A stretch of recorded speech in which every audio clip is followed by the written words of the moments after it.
Diretamente do Brasil, Brasília, Distrito Federal. Quem vos fala, mestre Dinho, trazendo sempre informações na palma da sua mão, com notícias de utilidade pública, nacional e internacional. O mestre Dinho, eu quero aqui, antes de iniciar esta live, eu quero falar sobre o Pix do juiz Oscar Aníbal Chapan. Pix, Oscar Aníbal Chapan, @gmail.com. Repito, Oscar Aníbal Chapan, @gmail.com. Está na descrição desse vídeo.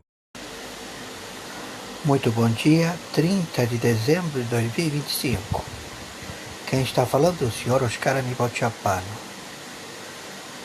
Acabou o sistema bancário global.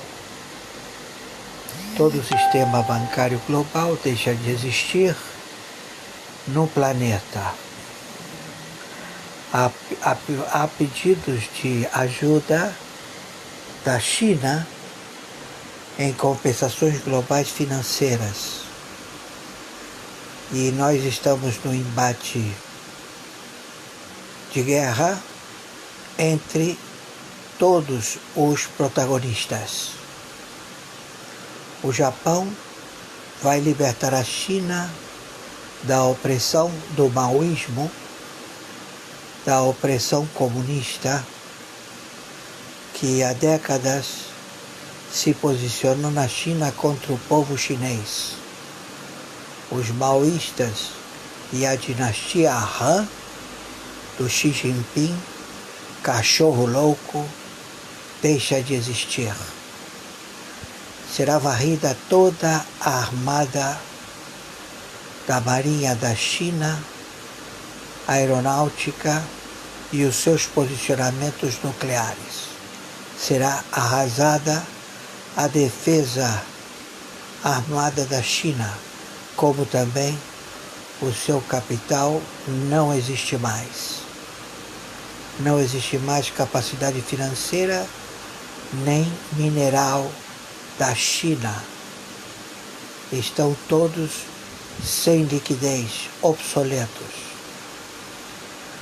Com relação ao Brasil, Toffoli já está sendo advertido pela CIA, pela Polícia Federal Brasileira, a acariação do Banco Master, que é a máquina de lavar do comitê chinês no planeta.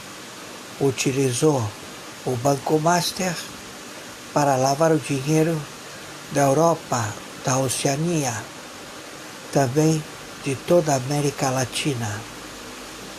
E tudo isto já com provas suficientes. Foi feita uma busca e apreensão na fortaleza da mansão do Alexandre de Moraes, onde paredes falsas, todas pintadas em dourado, ocultavam caixas e caixas de material, todos eles processados e guardados em contabilidade em caixas de papelão. Todo esse material se encontra baixo a supervisão da CIA, da Polícia Federal, do FBI, da DEA. A mulher do Alexandre de Moraes tem a prisão determinada e Alexandre de Moraes já não existe mais como ministro do Supremo Tribunal Federal. Lewandowski foi banido, expulso do Supremo Tribunal de Justiça.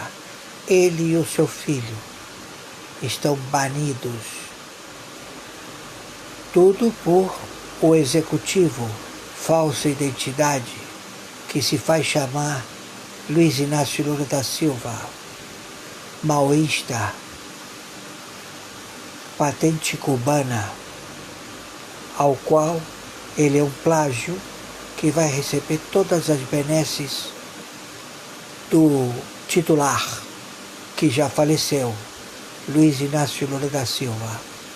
Então saibam, todo filho da puta que está em conluio com estes traidores à pátria, que são do Partido Democrata, da USAID, do Obama, do Biden, vão pra puta que os pariu.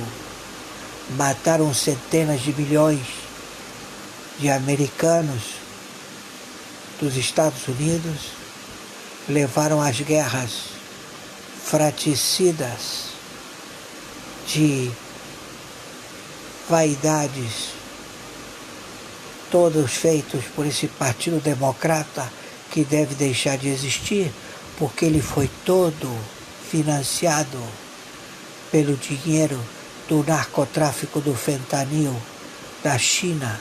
A China é produtor de ópio, fentanil e de drogas sintéticas. Ele é o que transporta todas estas drogas. Ele é o comandante da Rota da Seda. Então, chinês, filha da puta, tu vai ser morto. E onde houver um chinês, em qualquer lugar do planeta, será extraditado. Porque todos eles fizeram serviço militar. Todos eles são espias e sabotadores. Trabalham como agentes especiais onde eles chegam. Eles são treinados desde crianças. Lobotomia.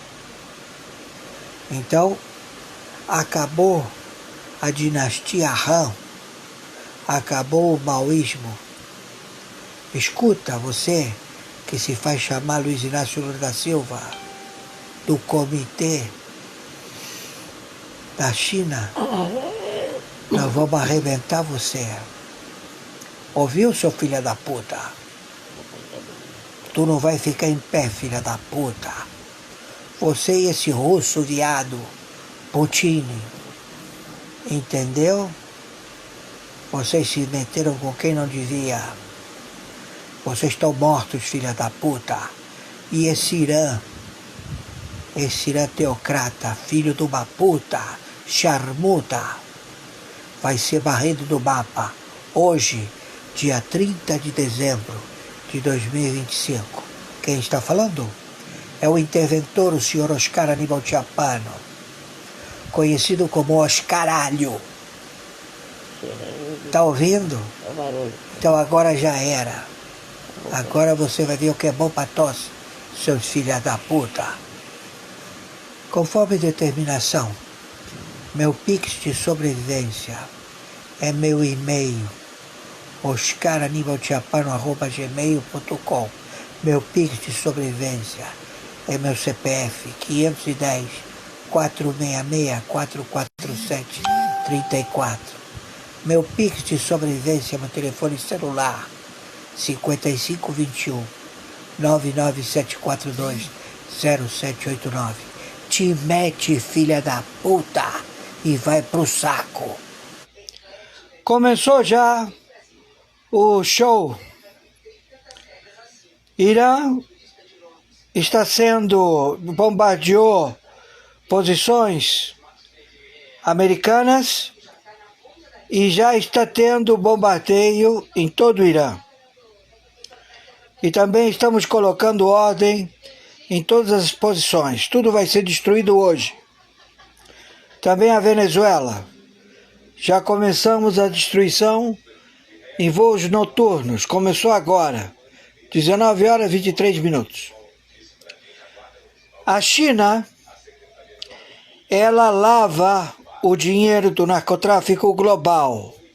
Ela é a fornecedora de fentanil, do ópio, do cristal e de outras drogas do Oriente e Ocidente. Ela utiliza a Rota da Seda. É um grande traficante global, China. Então, ela utiliza toda a infraestrutura do Brasil para a lavagem do dinheiro. O que ela fez? Ela primeiro disse que comprou as terras raras e disse que pagou com yuan, 200 milhões de yuan. Não pagou com yuan, não entregou dinheiro. Esse dinheiro foi para a causa global. Um grande comitê chinês estabelecido para destruir os Estados Unidos da América. Então ela agora, ela lava o dinheiro no México, na Venezuela, em toda a América Latina, também na Europa, utilizando as estruturas do Brasil, da FEBRABAN, do BNDES, das fintechs, dos bancos regionais, está tudo comprometido. Também empresários brasileiros, senadores, partidos políticos, governadores, prefeitos, todos que têm propriedades, que têm empresas, eles todos colocaram à disposição da China para branquear dinheiro do narcotráfico. E todos ganhando uma percentagem.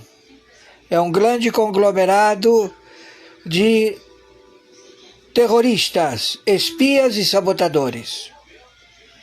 Então, nós estamos com todo o modus operandi nas matérias e também estamos mandando as matérias do extermínio do Irã. Também de Taiwan vamos partir para o confronto da China. A China será confrontada, o Japão também vai confrontar a China, a Austrália, todo mundo se levantou. Isso tudo hoje.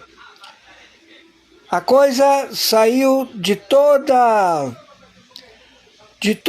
convencimento. Estamos em guerra e os espiões é o Toffoli, o Alexandre de Moraes, a mulher do Toffoli, a mulher de Moraes, o falsa identidade que se faz chamar Luiz Inácio Lula da Silva e uns quantos comodoros, generais e brigadeiros que serão fuzilados porque não vão sobreviver.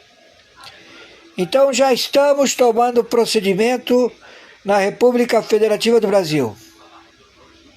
Não há mais diálogo, há combate. Entenderam? A última foi essa falsa identidade que se faz chamar Luiz Inácio Lula da Silva, entregar todas as jazidas de ouro do Brasil à China. E nem pagou a China, tudo no gogó. Então é um assalto.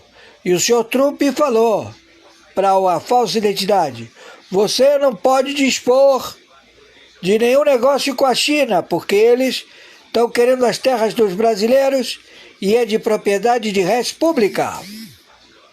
Então nós estamos em guerra atômica nuclear. No Brasil contra a China, contra a Rússia, contra o Irã, contra a Turquia. Isto tudo já agora, hoje. Entenderam? Então estamos em guerra. Então todos vocês aí são alvos.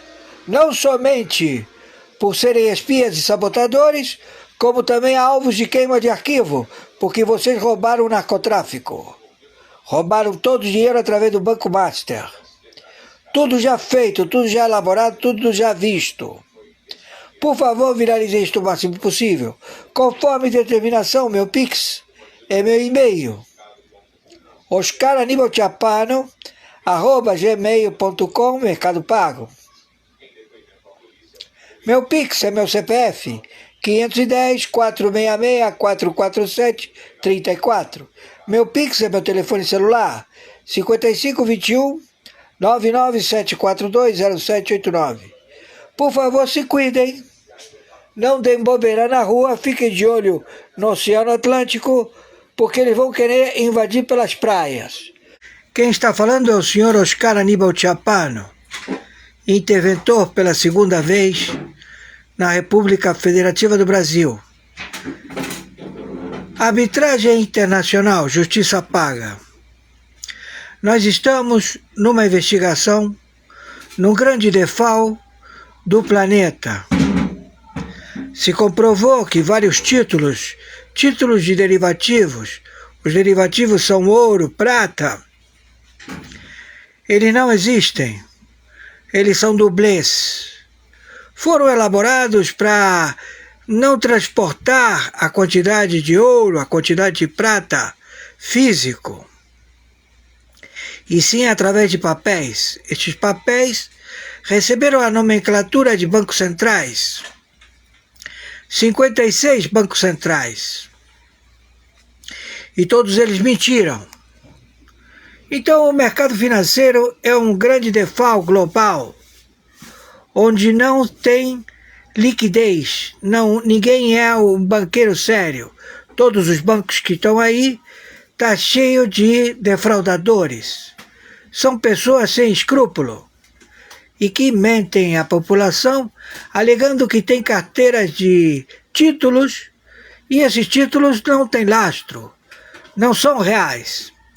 E os que têm lastro, que são comprovados, são dublês, ou seja, são cópias dadas por bancos. O Banco BIS da Basileia, que comporta 56 bancos centrais. Então todos eles criaram um grande default mundial, onde hoje, enquanto você estava comemorando o dia de Natal, 25 de dezembro, se comprovou que realmente não há liquidez em nenhum ativo necessário para a produção. Você dirá, quem precisa de prata, quem precisa de ouro? Todas as empresas multinacionais, eletrocondutores, que fazem armamentos de guerra nuclear, que fazem satélites, que fazem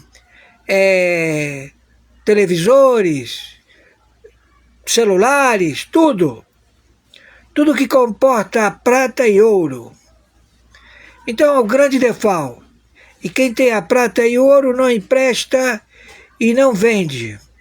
Por quê? Porque a prata ela já chegou a 80. Então, entenda, e isso em horas. Imagine daqui até o dia 1º, pode chegar a 200. Em vez de estar 80, vai custar 200. E assim vai. Sabem por quê? Porque o planeta, ele simplesmente adoeceu. As pessoas estão doentes. Os funcionários públicos ficaram pirados. Eles são pessoas que têm distúrbio psicológico. São narcisistas. Narcisistas. E todos eles sambaram. Todos eles alegando que eles têm poder para poder colocar na opinião pública os seus direitos. Então chega um Toffoli, um filho da puta, um merda, que é um merda, esse cara é um merda. O Toffoli é um merda. Um puta merda. E também o Gilmar Mendes, outro puta merda. E eles estão com um cagaço de medo, porque sabem que vão matá-los. Quem vai matar eles? A máfia. Porque tomou volta. Comprou papéis que não tem lastro. Comprou títulos derivativos do Banco Master. Vendeu para o PCC, vendeu para o CV, vendeu para bancos, vendeu para puta que o pariu. E tudo isso é um grande default. Então, Alexandre de Moraes, é a última vez que eu falo no teu nome, filha da puta. Também você, Toffoli, Carmen Lúcia, a puta que te pariu, Gilmar Mendes. Cachorro morto a gente não chuta, entendeu? Mas vocês já são vala, vocês já vão morrer. Não adianta se esconder, não adianta pegar avião, fugir, entrar no consulado, numa embaixada. Vocês todos são desova, filha da puta. Vocês roubaram o narcotraficante. Vocês roubaram todo mundo, roubaram a sua mãe, roubaram a sua mulher, roubaram os seus filhos. Entendeu, seus filha da puta? Vocês faliram com o planeta. E tem um filho da puta aí chamado Luiz Inácio Lula da Silva e outro filho da puta, Alckmin, e um monte de filha da puta de senador, de deputado, de dono de partido político, tudo filha da puta, tudo ladrão, que rouba escamoteando, rouba mentindo. Ele disse, isso aqui é ótimo, compra que eu comprei, isso está ótimo. Aí o cara compra e quando ele sai, e aí, cadê minha comissão? Tá aqui, tô te mandando. Não, mas me dá paga agora, porra. Eu mandei o cara comprar o teu título é dublê, não vale porra nenhuma, isso tudo no jet set. Entenderam? Então, um bando de ladrão, filha da puta. Deu pra entender? Quem tá falando é o senhor Oscar Aníbal Chapano. Então eu quero dizer a vocês, a casa caiu. O que vocês têm que fazer de imediato, porque vai entrar a junta militar, vai entrar o Exército, a Marinha Aeronáutica, e vai ficar 15 anos aqui, entendeu? Botando ordem na merda que vocês fizeram. Ouviram, seus filha da puta? Então, o que vocês podem fazer para que vocês evitem de ficar na lona, duros, totalmente falidos, é você chegar e começar a soltar as pessoas que são sequestradas, soltar o Bolsonaro, soltar os generais, porque nós vamos chegar até vocês. E olha, vocês têm prisão, pena máxima, prisão perpétua ou pelotão de fuzilamento, se você vendeu algum sigilo de 100 anos, como vocês dizem. Ouviu? Então é o seguinte, o Banco Master, ele veio para substituir a administração do Agustín Carstens, um mexicano gordo, parece um elefante, toma pico, bolinha. Entendeu? E a Sheinbaum do México tá puta, não sabe o que fazer, porque também ela faliu, Colômbia faliu, Venezuela faliu, faliu tudo, porra. O único que não faliu é os Estados Unidos da América, porque ele fechou a tranqueira, não dá dinheiro pra ninguém, não vai mandar ouro pra ninguém, não vai mandar prata pra ninguém. Você quer prata, você quer ouro, você se estabeleça nos Estados Unidos. Bote sua fábrica lá. Você quer quanto de prata? Eu quero tanto de prata. Para fazer o quê? Eu vou fazer essa produção. Aí ele vai ver se tu faz a produção. Fez a produção? Você tem carta branca com ele. Mas vocês não trabalham assim. Vocês são um bando de ladrão filha da puta. Não é, Xi Jinping? Você faliu, Xi Jinping. Você faliu, Putin. Tá todo mundo sem dinheiro. Tudo foi pras pica. Tá entendido? Então, cachorro morto a gente não chuta.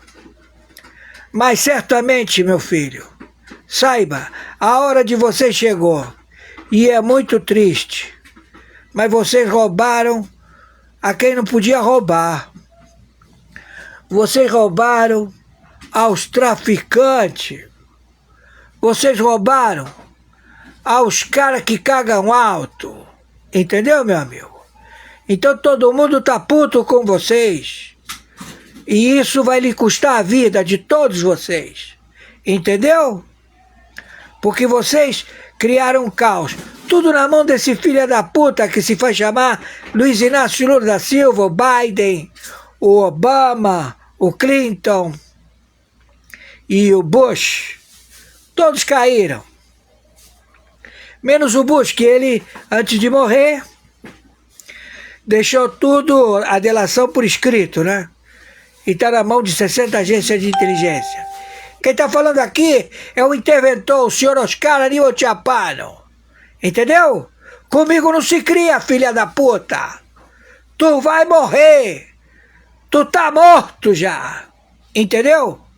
Então, conforme determinação, meu Pix de sobrevivência é meu e-mail, oscaranibalchapano@gmail.com. Meu Pix de sobrevivência é meu telefone celular, 5521 997420789. Meu Pix de sobrevivência é meu CPF, 510-466-447-34.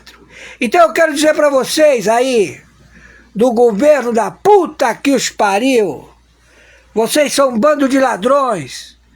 Querem as emendas Pix pra quê? Pra roubar? Você acha que você vai ter chance de roubar? Otário! Você acha que tu vai ter esse dinheiro? Não tem esse dinheiro, idiota! Não tem dinheiro! Não há dinheiro! Fudeu! Entendeu, meu amigo? Então a coisa tá ruim, muito ruim.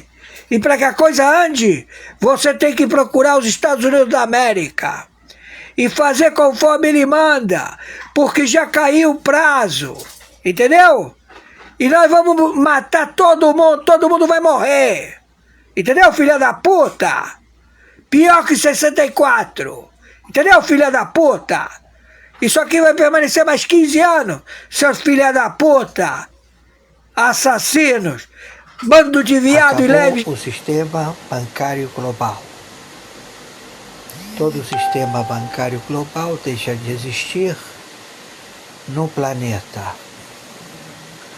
Há pedidos de ajuda da China em compensações globais financeiras.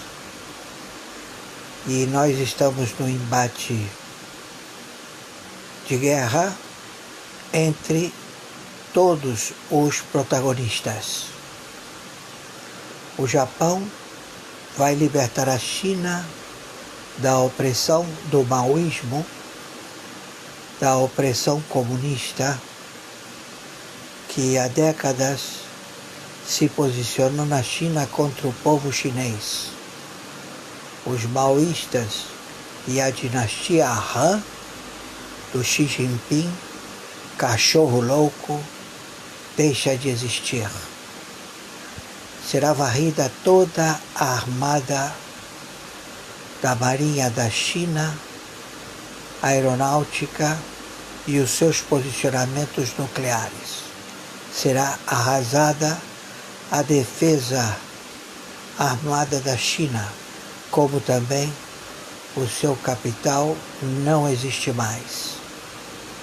Não existe mais capacidade financeira nem mineral da China.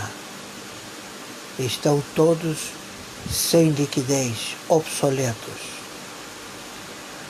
Com relação ao Brasil, Toffoli já está sendo advertido pela CIA, pela Polícia Federal Brasileira, a acariação do Banco Master, que é a máquina de lavar do Comitê Chinês no planeta.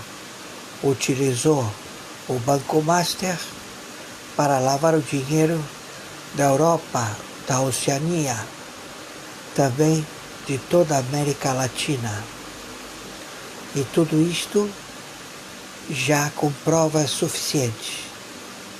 Foi feita uma busca e apreensão na fortaleza da mansão do Alexandre de Moraes, onde paredes falsas, todas pintadas em dourado, ocultavam caixas e caixas de material, todos eles processados e guardados em contabilidade em caixas de papelão. Todo esse material se encontra baixo a supervisão da CIA, da Polícia Federal, do FBI, da DEA. A mulher do Alexandre de Moraes tem a prisão determinada e Alexandre de Moraes já não existe mais como ministro do Supremo Tribunal Federal. Lewandowski foi banido, expulso do Supremo Tribunal de Justiça. Ele e o seu filho estão banidos. Tudo por o executivo, falsa identidade, que se faz chamar Luiz Inácio Lula da Silva, maoísta, patente cubana, ao qual ele é um plágio que vai receber todas as benesses do titular, que já faleceu, Luiz Inácio Lula da Silva. Então saibam, todo filho da puta que está em conluio com estes traidores à pátria que são do Partido Democrata, da USAID, do Obama, do Biden, vão pra puta que os pariu. Mataram centenas de milhões de americanos dos Estados Unidos, levaram às guerras fratricidas de vaidades, todos feitos por esse Partido Democrata que deve deixar de existir, porque ele foi todo financiado pelo dinheiro do narcotráfico do fentanil da China. A China é produtor de ópio, fentanil e de drogas sintéticas. Ele é o que transporta todas estas drogas. Ele é o comandante da Rota da Seda. Então, chinês, filha da puta, tu vai ser morto. E onde houver um chinês, em qualquer lugar do planeta, será extraditado. Porque todos eles fizeram serviço militar. Todos eles são espias e sabotadores. Trabalham como agentes especiais onde eles chegam. Eles são treinados desde crianças. Lobotomia. Então, acabou a dinastia Han, acabou o maoísmo. Escuta, você que se faz chamar Luiz Inácio Lula da Silva, do comitê da China, nós vamos arrebentar você. Ouviu, seu filho da puta? Tu não vai ficar em pé, filha da puta. Você e esse russo viado, Putin. Entendeu? Vocês se meteram com quem não devia. Vocês estão mortos, filha da puta. E esse Irã teocrata, filho de uma puta, charmuta, vai ser varrido do mapa. Hoje, dia 30 de dezembro de 2025. Quem está falando? É o interventor, o senhor Oscar Aníbal Chapano, conhecido como Oscaralho. Tá ouvindo? Então agora já era. Agora você vai ver o que é bom pra tosse, seus filhos da puta. Conforme determinação, meu Pix de sobrevivência é meu e-mail, oscaranibalchapano@gmail.com. Meu Pix de sobrevivência é meu CPF 510 466 447 34. Meu Pix de sobrevivência é meu telefone celular 5521 99742 0789. Te mete, filha da puta, e vai pro saco. Tá ouvindo?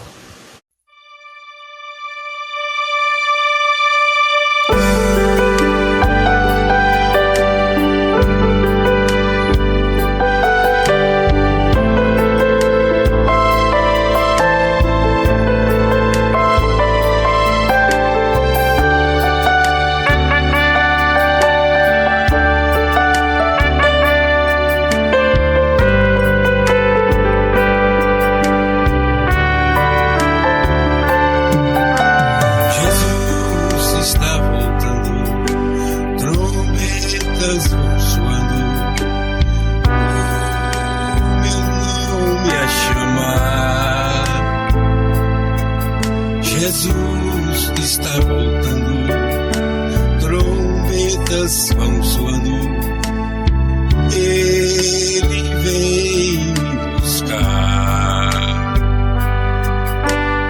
Eu tenho a certeza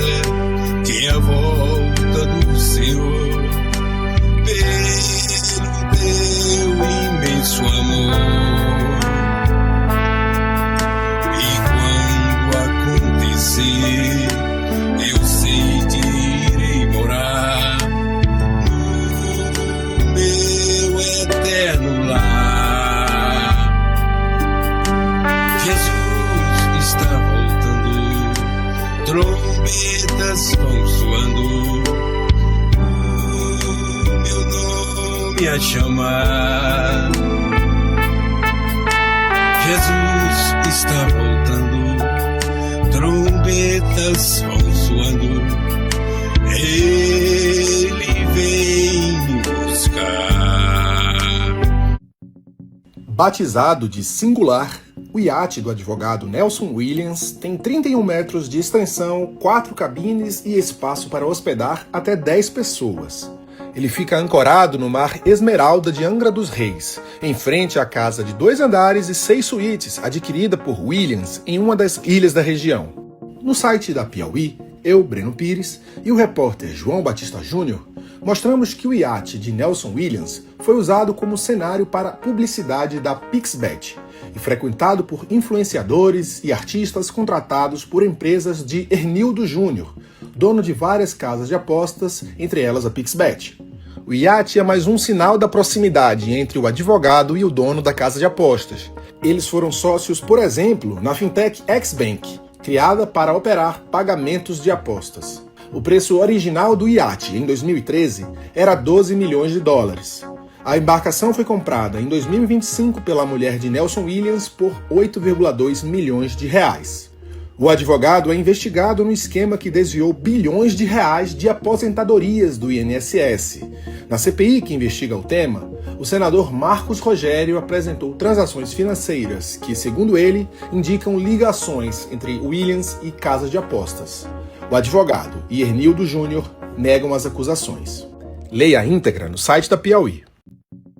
Batizado de Singular, o iate do advogado Nelson Williams tem 31 metros de extensão, 4 cabines e espaço para hospedar até 10 pessoas. Ele fica ancorado no mar Esmeralda de Angra dos Reis, em frente à casa de 2 andares e 6 suítes, adquirida por Williams em uma das ilhas da região. No site da Piauí, eu, Breno Pires, e o repórter João Batista Júnior, mostramos que o iate de Nelson Williams foi usado como cenário para publicidade da Pixbet e frequentado por influenciadores e artistas contratados por empresas de Hernildo Júnior, dono de várias casas de apostas, entre elas a Pixbet. O iate é mais um sinal da proximidade entre o advogado e o dono da casa de apostas. Eles foram sócios, por exemplo, na fintech Xbank, criada para operar pagamentos de apostas. O preço original do iate, em 2013, era 12 milhões de dólares. A embarcação foi comprada em 2025 pela mulher de Nelson Williams por 8,2 milhões de reais. O advogado é investigado no esquema que desviou bilhões de reais de aposentadorias do INSS. Na CPI que investiga o tema, o senador Marcos Rogério apresentou transações financeiras que, segundo ele, indicam ligações entre Williams e casas de apostas. O advogado e Hernildo Júnior negam as acusações. Leia a íntegra no site da Piauí. Plantão urgente do BR Brasil Notícias entra no ar agora com uma informação que sacudiu os bastidores de Brasília e colocou o nome de Alexandre de Moraes no centro de um novo e gravíssimo turbilhão político, jurídico e institucional. O que circula nas últimas horas não é apenas mais um ruído de bastidor, mas um relato que, se confirmado nos desdobramentos oficiais, pode representar um divisor de águas na crise que envolve o Supremo Tribunal Federal. Segundo informações que correm em círculos restritos do poder, a Polícia Federal teria realizado uma ação no escritório ligado à esposa de Alexandre de Moraes, Viviane Barci, e durante essa movimentação, materiais sensíveis teriam sido recolhidos.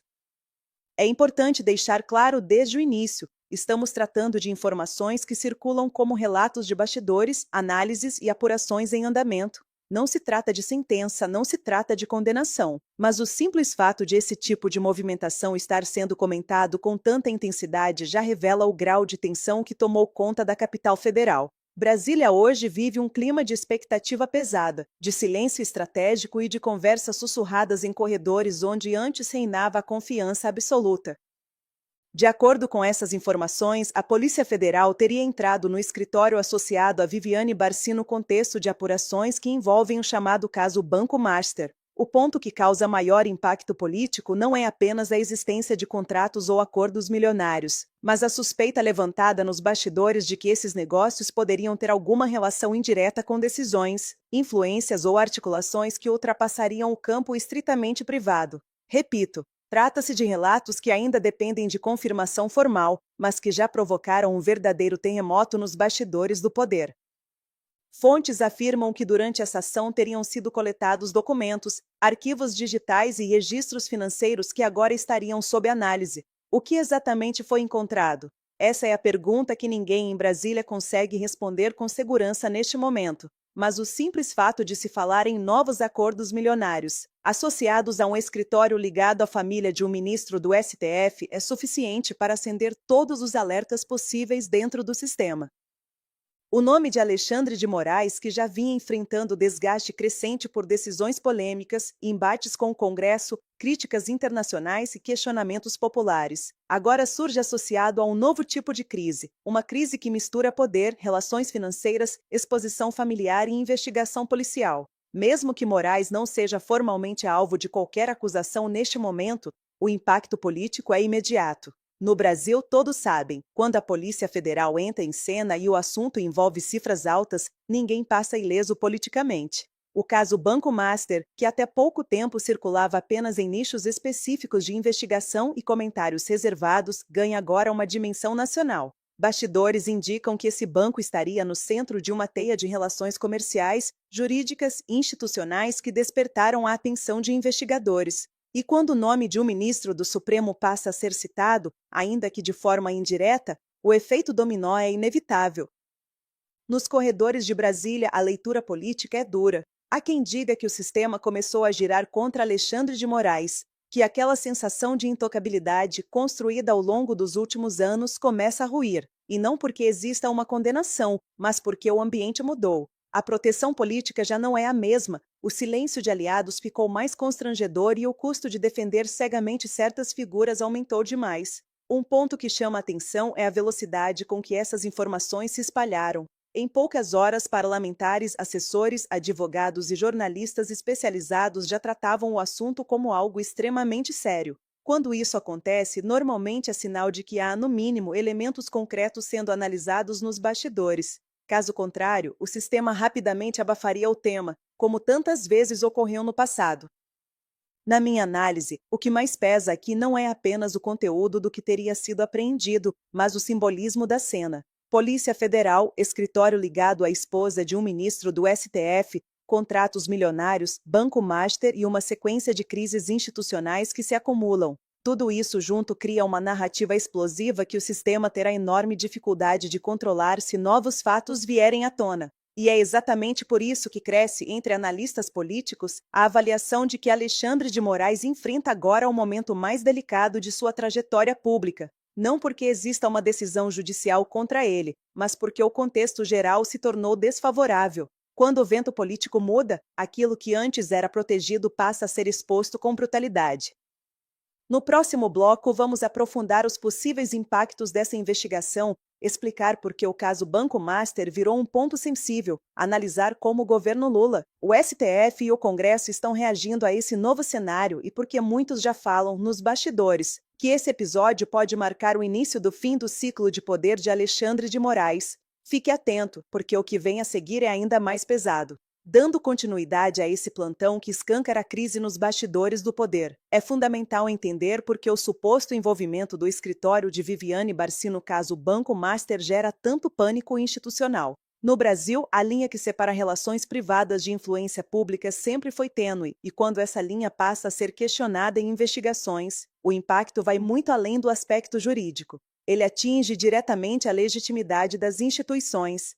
Relatos de bastidores indicam que os acordos milionários encontrados, ou ao menos identificados como objeto de análise, levantaram suspeitas sobre a origem, o destino e a finalidade desses recursos. Não se trata apenas de valores altos, mas do contexto em que eles surgem. Um escritório ligado à esposa de um ministro do STF, operando em um ambiente onde decisões judiciais têm impacto direto sobre o sistema financeiro e político, naturalmente desperta questionamentos que não podem ser ignorados.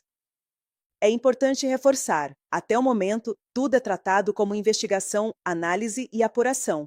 Não há denúncia formal, não há condenação, não há sentença. Mas o sistema político não espera o trânsito em julgado para reagir. Ele reage ao risco. E o risco, neste caso, é institucional. O STF, que já enfrenta uma crise de credibilidade junto a parcelas expressivas da população, vê seu nome novamente associado a suspeitas que corroem a confiança pública. Nos bastidores do Congresso, a leitura de que esse episódio pode acelerar movimentos que estavam represados. Parlamentares que antes hesitavam em confrontar o Supremo agora observam o cenário com outros olhos. A ideia de que ninguém é intocável começa a ganhar força. E isso muda completamente o jogo político. Processos que estavam engavetados, discursos que eram contidos e articulações que eram adiadas passam a ser reconsiderados.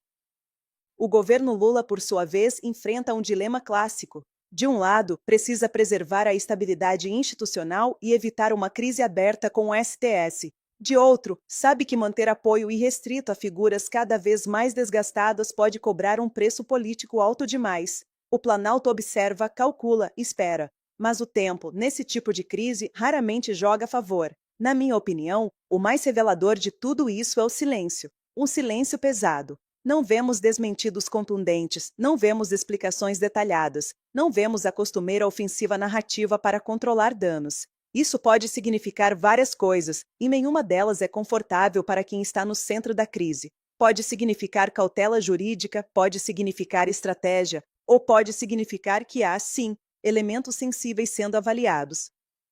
Quando setores do próprio sistema começam a admitir, ainda que reservadamente, que o fim de um ciclo pode estar próximo, é porque a engrenagem já se moveu. O poder no Brasil raramente cai de forma repentina. Ele se desfaz aos poucos, por rachaduras, por vazamentos, por exposições sucessivas. E muitos enxergam nesse episódio mais uma dessas rachaduras, talvez a mais profunda até agora. Se novas informações forem confirmadas, se investigações avançarem, se documentos analisados apontarem irregularidades mais graves, o impacto será devastador não apenas para Alexandre de Moraes, mas para o próprio Supremo Tribunal Federal. E isso teria consequências imprevisíveis para o equilíbrio entre os poderes, para o cenário eleitoral e para a estabilidade política do país.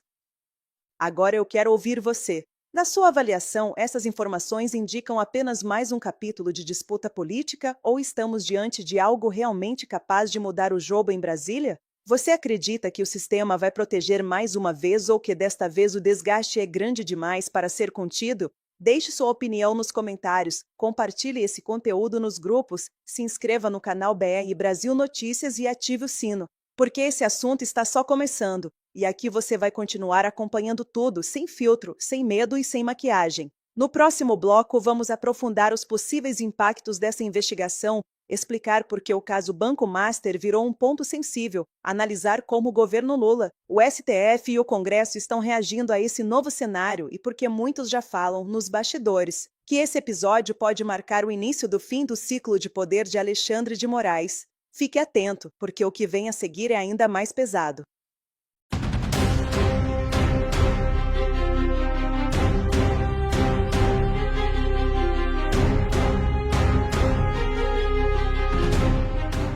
É plantão com exclusividade aqui no canal? Direto no assunto? Pare tudo o que você está fazendo, porque vai te surpreender esta informação. A única coisa que eu peço é que você compartilhe aí os nossos vídeos ao máximo de pessoas possíveis. Hoje, sob o impacto de uma realidade que o sistema tentou enterrar a 7 chaves, mas que agora explode como uma granada de fragmentação no colo do desgoverno esquerdistas e de sua cúpula de proteção judicial. O ano de 2026 começa com um raciocínio patriótico muito mais bombástico do que qualquer brasileiro, em seus mais remotos sonhos ou pesadelos, poderia imaginar, revelado uma situação complicadíssima para o senhor excelentíssimo ministro Moraes, e por tabela, para o seu grande fiador, o petista Lula. O que estamos presenciando é uma verdadeira queima de arquivo em praça pública, onde a morte política de figuras que se julgavam intocáveis foi confirmada pelos fatos e pela inteligência internacional. A notícia que corre os bastidores de Washington e que agora espalha em todo o país com força total no território nacional é que o Serviço de Inteligência americano, o implacável Sistema de Segurança Nacional dos Estados Unidos, e já possuía em mãos todas as provas das falcatruas que agora começam a vazar. A queda da Lei Magnitsky, que muitos interpretaram como uma derrota ou uma moeda de troca barata, revela-se agora como a maior cartada de mestre do século. Uma jogada de Donald Trump que deu com uma mão para o petista Lula, enquanto com a outra preparava a armadilha definitiva para desmantelar o mecanismo de perseguição que se instalou no Brasil. O jogo virou na alta cúpula mundial e o grande troféu de Trump não é apenas a pacificação regional, mas ver o ministro Moraes atrás das grades, sem que o presidente americano possa ser chamado de golpista, pois a investigação que o derruba nasce de crimes financeiros e corrupção sistêmica que envolvem o coração do poder esquerdistas. Enquanto o país assiste ao desmoronamento dessa estrutura, o filho do petista Lula, o eterno herdeiro dos esquemas que sangram o Brasil, acaba de ser duramente detonado por Sóstenes, em uma exposição que não deixa pedra sobre pedra. A suspeita de crime que paira sobre o ministro e sua conexão com o Banco Master é apenas a ponta do iceberg de um esquema de bilhões de reais que envolve lobismo, tráfico de influência e o uso da máquina pública para enriquecimento ilícito de familiares. O Dias Toffoli, percebendo que o navio está afundando e tentando desesperadamente não entrar em modo de proteção suicida, determinou a aceleração das investigações sobre a fraude no Banco Master. O encontro de Daniel Vaccaro, o fundador do banco, com figuras do Banco Central e o ex-presidente do BRB, Paulo Henrique Costa, expõe as vísceras de um governo que trata o patrimônio público como um puxadinho de seus interesses privados. O envolvimento de Moraes e de sua esposa, Viviane Barci de Moraes, com um contrato de prestação de serviços de 9 milhões de reais com o Banco Master, é uma bomba sem direção que a imprensa corrupta não consegue mais esconder, mesmo tendo passado anos lustrando as botas do autoritarismo judicial.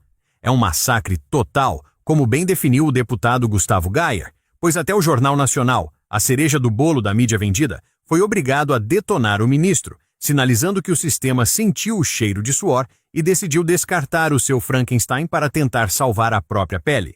Lula e seu filho, o Lulinha, representam o ápice desse narcisismo criminoso que acredita estar acima da lei.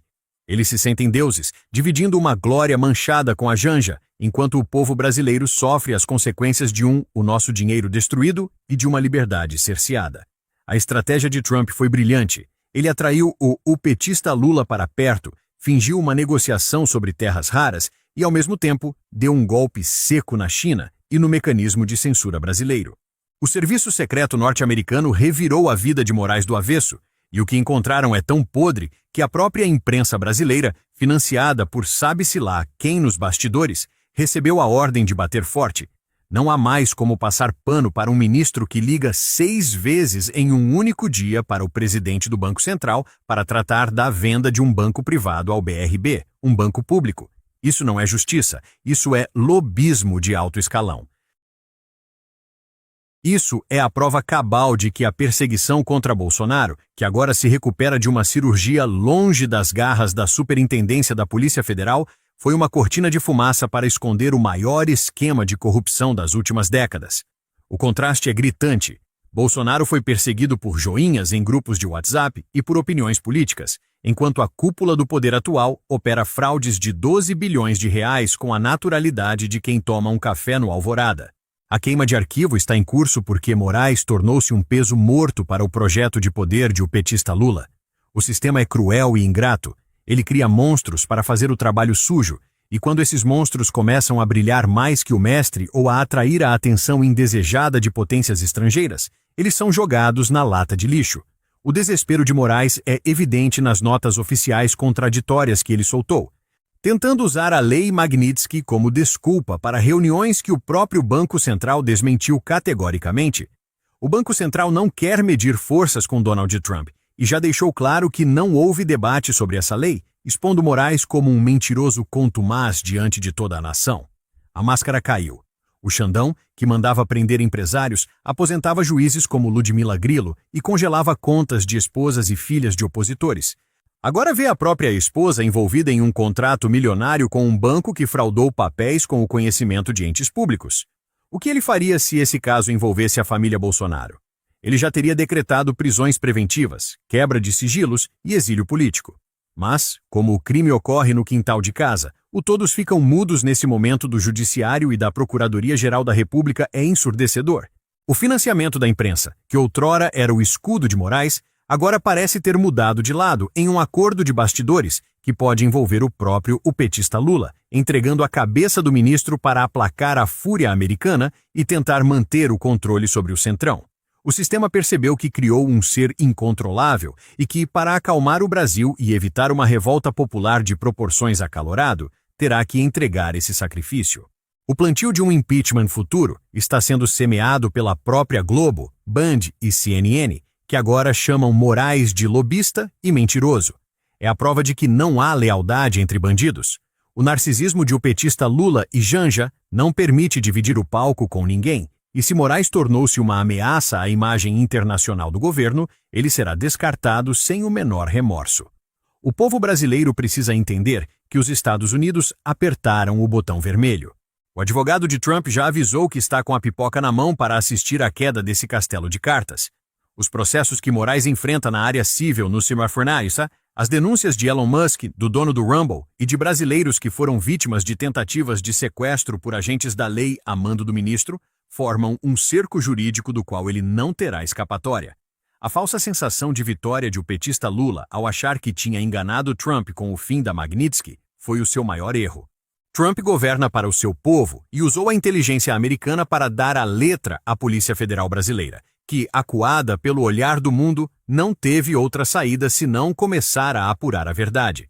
Não há grampo ou narrativa que sustente a mentira de que as reuniões com Galípolo e banqueiros foram republicanas. As agendas oficiais não mentem. As reuniões foram fantasmas. Encontros de bastidores para selar o destino de bilhões de reais do nosso dinheiro em prol de um banco privado cliente do escritório da esposa do ministro. É uma bomba sem direção que faz o mensalão e o petrolão parecerem brincadeira de criança diante da sofisticação do roubo institucionalizado. A situação de Lulinha, o filho do presidente, é o reflexo fiel da impunidade que o esquerdistas sempre pregou. Enquanto o pai discursa sobre a fome, o filho se envolve em tramas financeiras que desafiam a lógica do mercado, sempre sob a proteção de uma justiça que tem lado político escancarado. Mas Sóstenes veio para quebrar esse ciclo de todos ficam mudos nesse momento, detonando as bases desse império de barro. O judiciário, da forma como está configurado, é uma instituição imoral e suspeita, que precisa ser trocada e seus membros empichados um por um, começando por aquele que mais feriu a Constituição. A credibilidade do judiciário brasileiro está morta, enterrada junto com a grito de liberdade daqueles que acreditavam em uma justiça cega. O que vemos hoje é uma justiça que enxerga muito bem quem são seus inimigos políticos e quem são seus parceiros de negócios. A queima de arquivo é a última tentativa de um governo agonizante de se manter no poder, sacrificando seus próprios peões para que o rei e seu herdeiro continuem a saquear o país. Bolsonaro, por outro lado, surge como a figura resiliente que, mesmo diante de toda a patifaria e perseguição, mantém o apoio popular e a dignidade. Sua saída da superintendência da PF para uma cirurgia é um exemplo de que a justiça divina tarda, mas não falha. Enquanto os poderosos de Brasília tremem com as informações que vêm de Washington, o presidente legítimo do coração dos brasileiros segue sua jornada rumo à justiça, longe daquele ambiente de opressão que tentaram lhe impor. A oração do povo, o joelho no chão de mulheres como Michele Bolsonaro, parece ser a única barreira que o sistema ainda não conseguiu romper. O medo que Moraes e o petista Lula têm de Bolsonaro é tão grande que tentaram condená-lo a 27 anos de cadeia por crimes inexistentes, enquanto ignoram as provas oceânicas de corrupção que batem à porta do STF. O final de 2025 e o início de 2026 ficarão marcados como o período em que o Frankenstein do sistema começou a ser desmembrado. A ingratidão do sistema é o preço que se paga por vender a alma ao poder absoluto. Moraes fez tudo o que os esquerdistas e a velha mídia queriam durante 6 anos. Censurou, prendeu, perseguiu e humilhou a direita brasileira. E agora, como recompensa, é jogado aos leões porque sua utilidade acabou e seus crimes tornaram-se públicos demais para serem ignorados.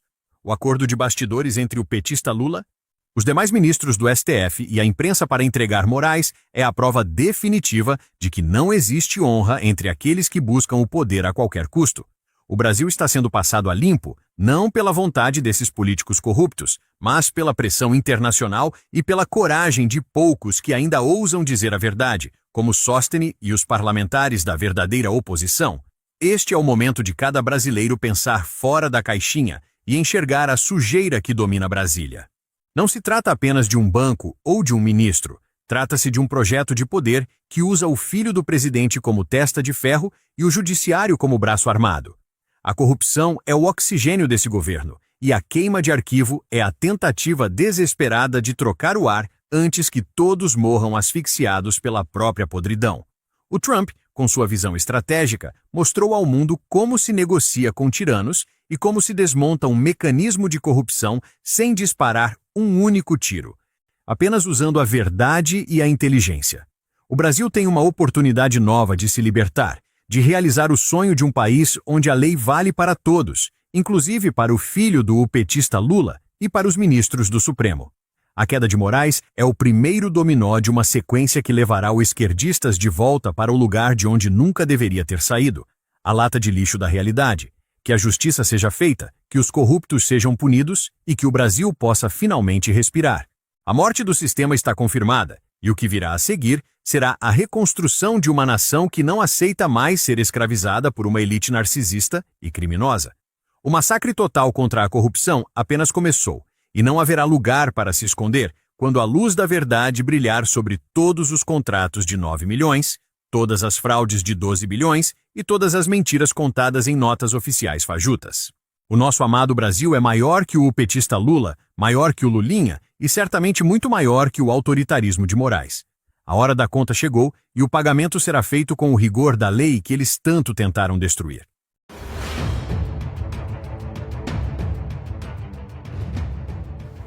Alô, boa tarde, noite. Meus queridos amigos, 2025 está morrendo, mas os seus últimos suspiros trazem muitas surpresas, como, por exemplo, o caso do Irã. O Irã está vivendo uma crise sem precedentes, uma falta de água sem precedentes, uma crise hídrica quase que apocalíptica, mas tem também os seus problemas de infraestrutura.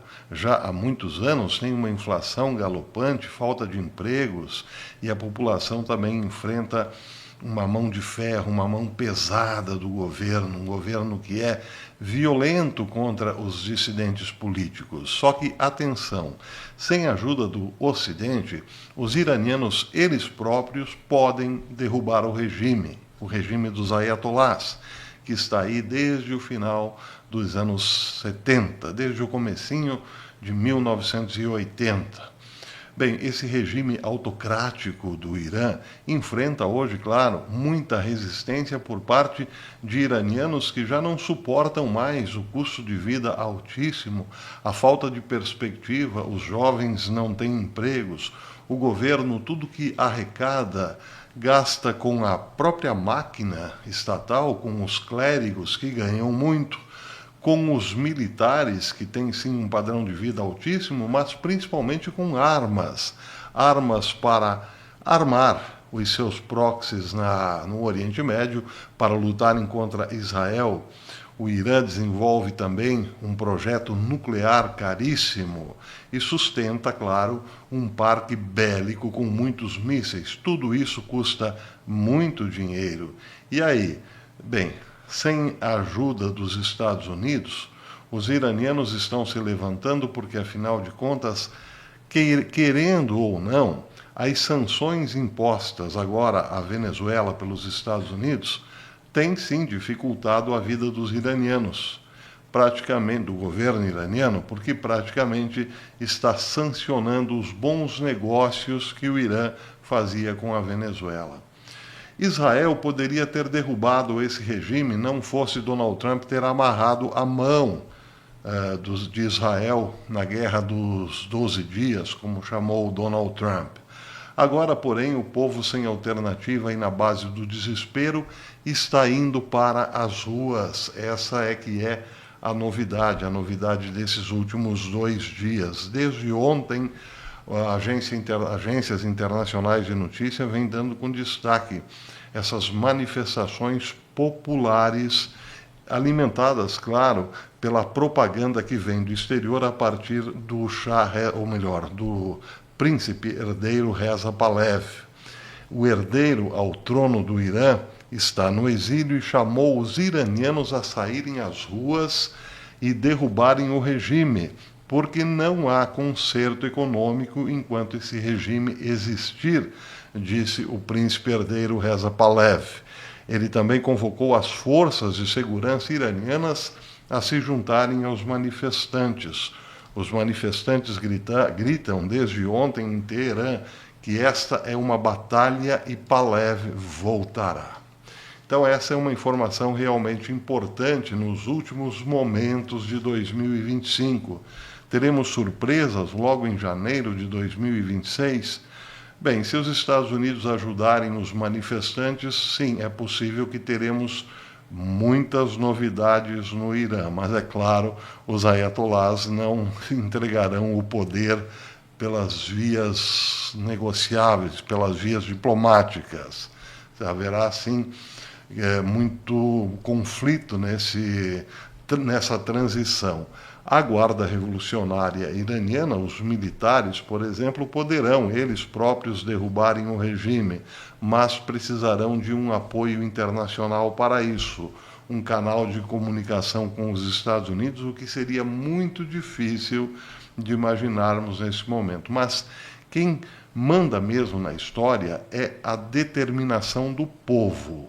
A Guarda Revolucionária do Irã ontem recebeu ordens de superiores, de militares superiores, de não agredirem o povo nas suas manifestações, porque afinal de contas já fizeram isso e isso tem causado sim muitos problemas de consciência também entre os militares que são obrigados a se colocar contra os cidadãos, os civis, e ali existem até mesmo parentes de militares sendo, enfim, cancelados, literalmente, pelos militares que não fazem questão de se levantar contra o povo. Outra surpresa nesse final de ano é um possível conflito entre Arábia Saudita e Emirados Árabes Unidos. Já imaginaram uma guerra entre árabes e árabes, entre Arábia Saudita e Emirados Árabes Unidos? Muito difícil de que aconteça, mas agora, nesse momento, há uma crise quase que diplomática entre os dois países, entre os dois reinos, por exemplo. Tudo por quê? Tudo porque o Iêmen, que está numa convulsão interna muito grande, está dividindo árabes da Arábia Saudita com árabes dos Emirados Árabes Unidos. Os Árabes Unidos estão apoiando uma facção dentro do Iêmen que não é apoiada pela Arábia Saudita, que acusou que acusou os Emirados Árabes Unidos de fornecerem armas para esse grupo, essa facção, vamos dizer assim. A questão é que a Arábia Saudita bombardeou desde ontem intensamente uma região do Iêmen. Vejam só, essa notícia também foi dada pela Associated Press, que disse que numa escalada impressionante do conflito em curso no Iêmen, a Arábia Saudita realizou ataques aéreos na cidade portuária de Mukalla em 29, ou seja, ontem, 29 de dezembro, alegando preocupações com o carregamento de armas provenientes dos Emirados Árabes Unidos. A AP News informou que os militares sauditas anunciaram a operação como uma resposta direcionada a armas que se acredita serem destinadas às forças separatistas no conflito da guerra civil, cada vez mais fragmentada do Iêmen. Bem, em relação a isso, os ataques, diz aqui a AP News, os ataques da Arábia Saudita evidenciam o crescente atrito entre a Arábia Saudita e os Emirados Árabes Unidos, aliados de longa data no conflito do Iêmen. Porém, agora a situação é diferente.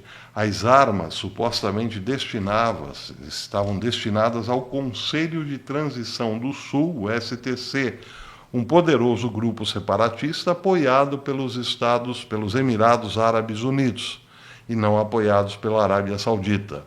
Esse Conselho de Transição do Sul, STC, tem procurado restabelecer um Estado independente no sul do Iêmen e recentemente expandiu o seu controle para partes da província de Hadramaut, uma medida que as autoridades sauditas consideram desestabilizadora e contrária aos seus objetivos estratégicos.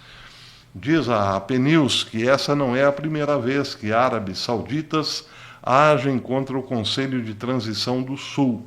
Ataques aéreos anteriores foram interpretados como advertências destinadas a deter a expansão territorial do grupo, particularmente depois que forças alinhadas ao STC expulsaram unidades apoiadas pela Arábia Saudita e forças alinhadas à Arábia Saudita hastearam bandeiras do antigo Iêmen do Sul.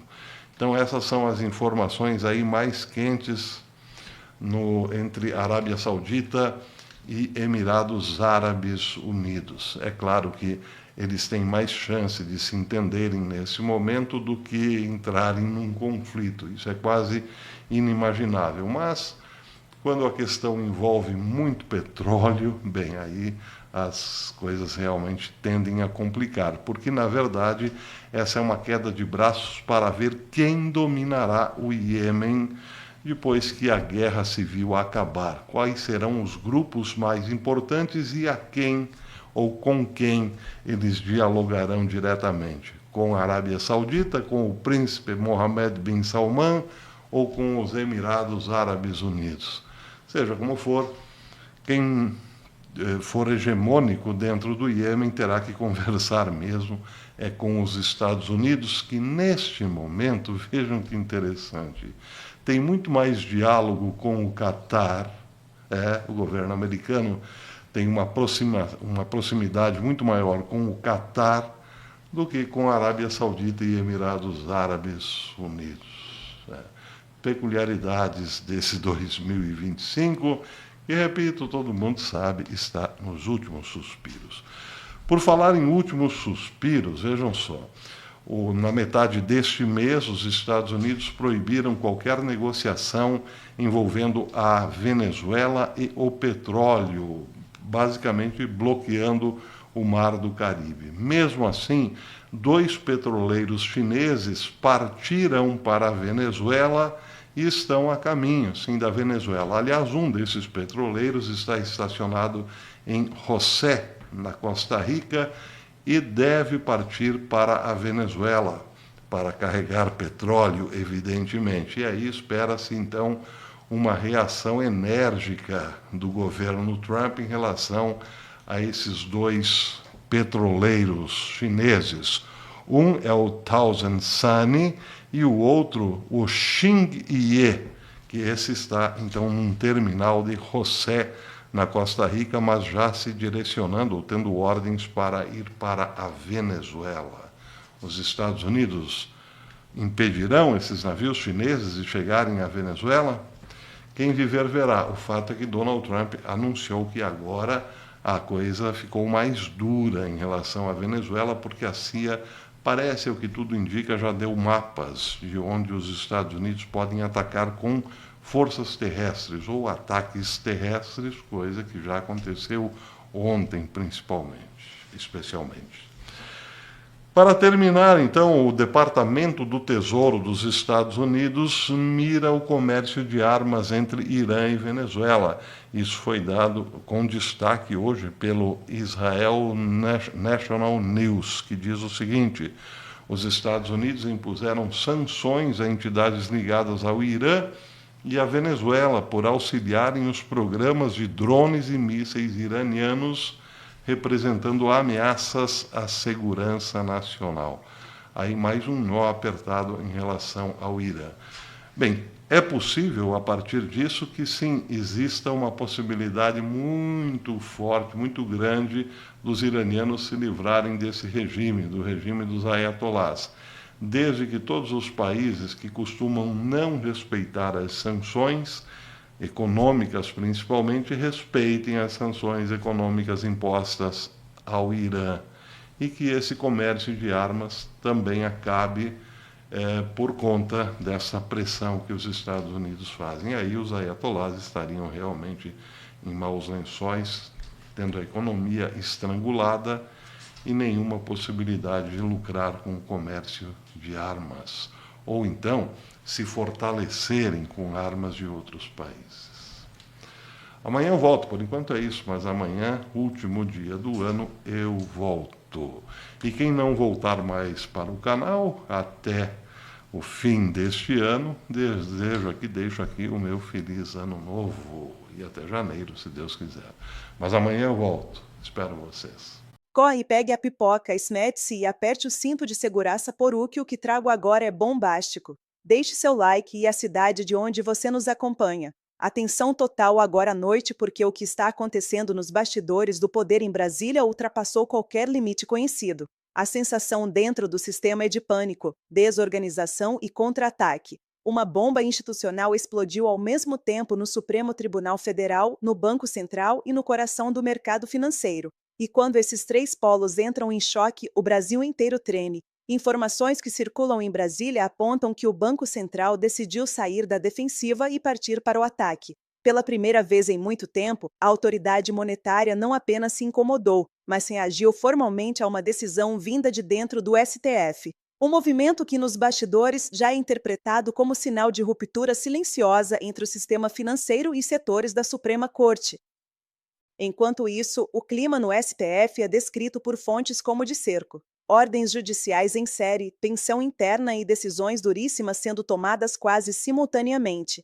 Na manhã deste sábado, mais de 10 mandados de prisão domiciliar com tornozeleira eletrônica foram cumpridos em diversos estados do país, todos determinados pelo ministro Alexandre de Moraes. As ações ocorreram no Rio de Janeiro, São Paulo, Espírito Santo, Paraná, Goiás, Bahia, Tocantins e no Distrito Federal. O detalhe que chama a atenção é que essas operações contaram com apoio logístico do Exército Brasileiro. Isso elevou imediatamente o grau de alerta nos bastidores. Quando o Exército entra em apoio direto a operações judiciais em pleno recesso, o recado é claro: o sistema está em modo de contenção máxima. Essas medidas teriam sido determinadas após a fuga do ex-diretor-geral da PRF, Silvinei Vasquez, que estava sob medidas cautelares e deixou o país.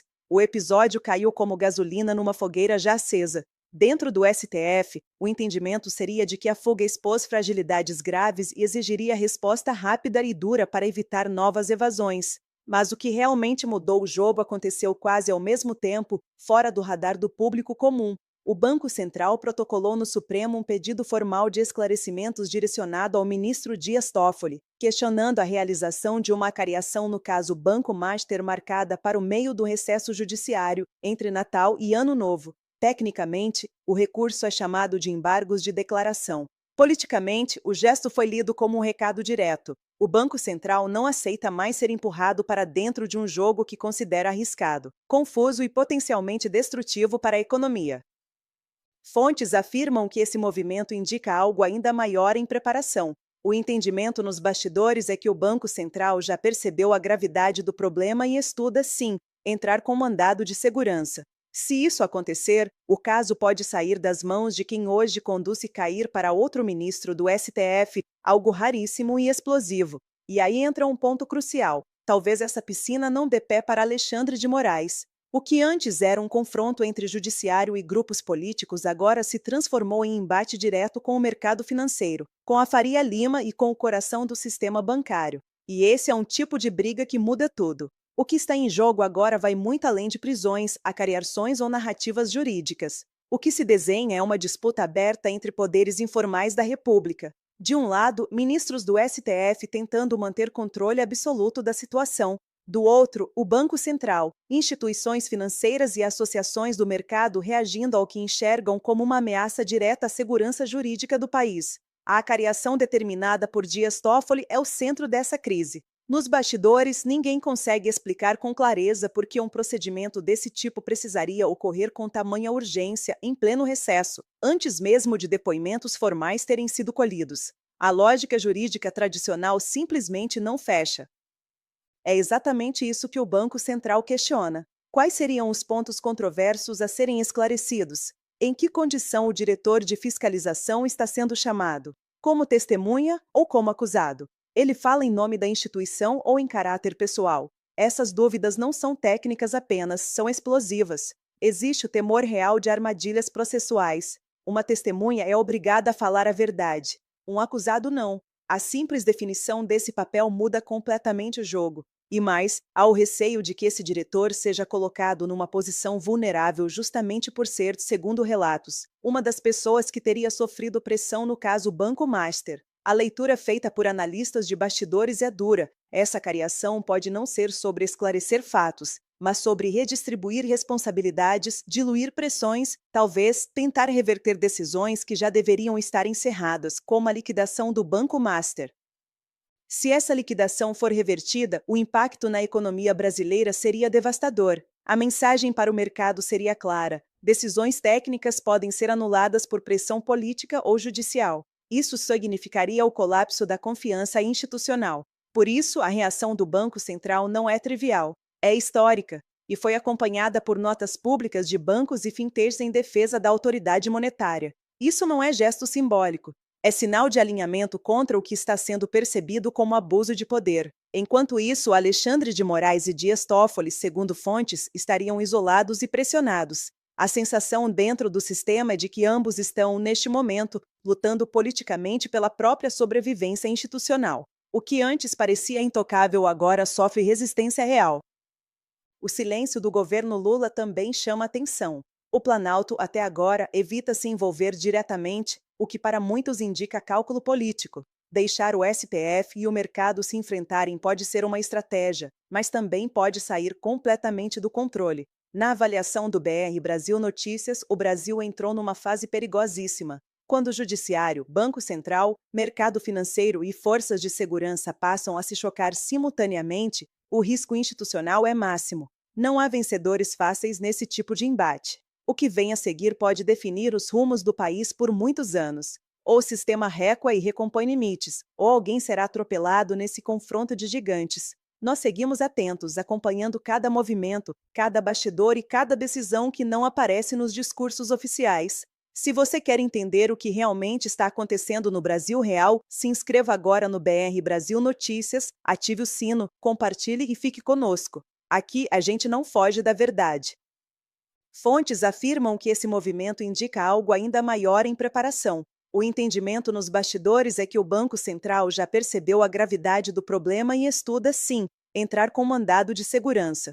Se isso acontecer, o caso pode sair das mãos de quem hoje conduz e cair para outro ministro do STF, algo raríssimo e explosivo.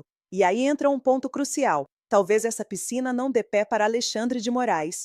O que antes era um confronto entre judiciário e grupos políticos agora se transformou em embate direto com o mercado financeiro, com a Faria Lima e com o coração do sistema bancário. E esse é um tipo de briga que muda tudo. O que está acontecendo em Brasília é muito maior do que parece. Não é apenas mais um escândalo, não é mais um rumor, e definitivamente não é coincidência. Alexandre de Moraes, o homem que por anos foi tratado como intocável, está agora cercado por todos os lados. E o mais impressionante, quem está preparando o golpe final pode ser justamente quem ele ajudou a colocar no poder. Sim, você ouviu direito. Lula quer o impeachment de Alexandre de Moraes em 2026. E o motivo por trás disso está ligado diretamente ao escândalo do Banco Master, um caso que expôs, de forma brutal, as entranhas de um sistema que se julgava eterno. O mesmo sistema que blindou, protegeu e aplaudiu Moraes durante 6 anos, agora o entrega de bandeja para o abate. E tudo começou quando o nome dele apareceu onde não deveria estar, em reuniões suspeitas, contratos milionários e pressões dentro do Banco Central. O Brasil está vendo, em tempo real, o castelo de cartas do Supremo começar a ruir. O homem que mandava calar jornalistas, que determinava quem podia ou não falar, agora enfrenta o silêncio ensurdecedor da própria imprensa que o defendia. A Globo, a Band, a CNN, o Estadão, todos, de repente, descobriram que Moraes existe e que ele erra. Por que agora? Porque todos juntos. Nada disso é por acaso. E o detalhe que muda tudo, as ligações com o Banco Master e o envolvimento da esposa de Moraes em contratos de valor absurdo, que agora estão sendo usados como munição para destruí-lo politicamente. O cenário é claro. Lula quer abrir espaço para indicar novos nomes ao Supremo, garantir o controle total da Corte e, de quebra, eliminar quem pode se tornar um obstáculo para 2026. Moraes, que achava ter o poder absoluto, agora é visto como peso morto. E o sistema, como sempre, não hesita em descartar seus próprios peões quando eles se tornam inconvenientes. Mas há algo muito mais profundo nisso tudo.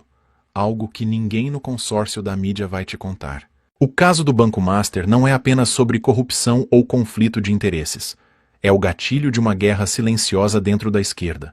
Uma guerra que pode redefinir completamente o tabuleiro político até as eleições de 2026. Fica comigo até o final, porque hoje nós vamos expor os bastidores que a grande imprensa tenta esconder, e entender por que o escândalo do Banco Master pode ser o início do fim de uma era no Supremo Tribunal Federal. Então presta atenção. Antes da gente continuar, faz uma coisa simples, mas que muda tudo. Deixa o seu like agora, se inscreve no canal e compartilha esse vídeo com o máximo de pessoas possível. Isso aqui não é só mais um conteúdo, é parte de uma batalha pela verdade. Cada like, cada inscrição e cada compartilhamento faz esse vídeo furar o bloqueio da censura e chegar a quem precisa ouvir o outro lado da história.